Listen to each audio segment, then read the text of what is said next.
యేసు రక్తమే జయం పరిచర్య. ప్రియ రక్షకుడైన యేసుక్రీస్తు నామమున ఈ ఉదయ కాలమున మీ అందరికి శుభములు కలుగునుగాక. మనలను ఆవరించి ఉన్నందున మనము కూడా ప్రతి భారమును సులువుగా చిక్కులబెట్టు పాపమును విడిచిపెట్టి విశ్వాసమునకు కర్తయు దానిని కొనసాగించు వాడనైన యేసు వైపు చూచుచు మన ఎదుట ఉంచబడిన పందెములో ఓపికతో పరిగెత్తుదుము. ఆయన తన ఎదుట ఉంచబడిన ఆనందము కొరకై అవమానము నిర్లక్ష్య పెట్టి సిలువను సహించి దేవుని సింహాసనం ఎదుట కుడిపార్శ్వమునకు ఆసీనుడై ఉన్నాడని దేవుని వాక్యం సెలవిస్తుంది.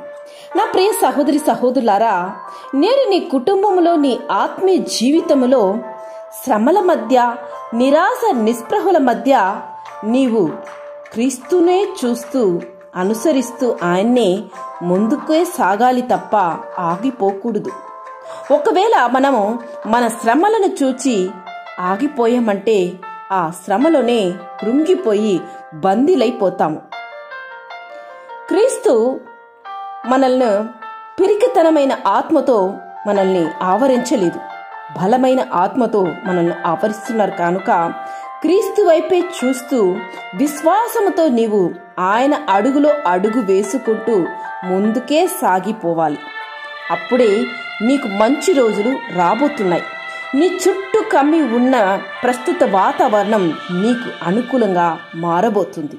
ఆ విశ్వాసమును నీవు కలిగి జీవించినప్పుడు దేవుడు నీకు సహాయపడి నీ ప్రతి అననుకూల స్థితిని మార్చి దేవుడు నీకు సమాధానాన్ని ఆశీర్వాదాన్ని దయచేస్తాడు.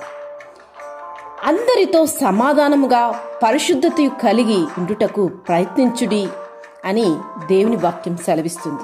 అందుకే ప్రతి ఒక్కరితోనూ నీ వీలైనంత వరకు సమాధాన స్థితితో ఉండేలా నిన్ను నీవు సర్దుకొని ముందడుగు నీవే వేయాలి. అప్పుడే దేవుని యొక్క కృప నీకు తోడై ఉండి నిన్ను నడిపించును. ఆమేన్. యేసు రక్తమే జయం పరిచర్యలు మీ సహోదరి. God bless you.